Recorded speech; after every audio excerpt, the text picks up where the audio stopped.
علیکم ناظرین، میں رئیس اعظم حیدی کولکتہ انڈیا سے۔ غیب کی باتوں پر ایمان۔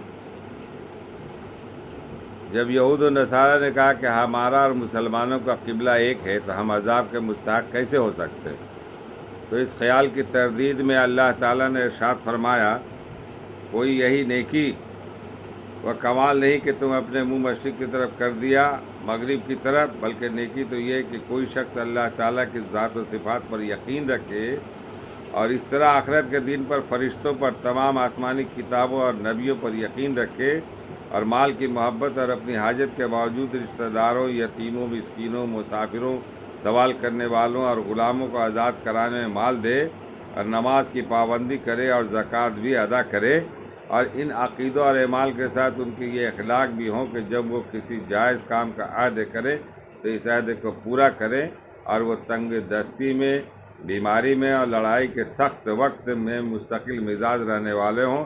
یہی وہ لوگ ہیں جو سچے ہیں، اور یہی وہ لوگ ہیں جن کو متقی کہا جاتا ہے۔ بقرہ، سورہ بقرہ۔ اللہ تعالیٰ کا ارشاد ہے کہ لوگوں، اللہ تعالیٰ کے ان احسانات کو یاد کرو جو اللہ تعالیٰ نے تم پر کیے ہیں۔ ذرا سوچو تو صحیح، اللہ تعالیٰ کے علاوہ بھی کوئی خالق ہے جو تم کو آسمان و زمین سے روزی پہنچاتا ہو؟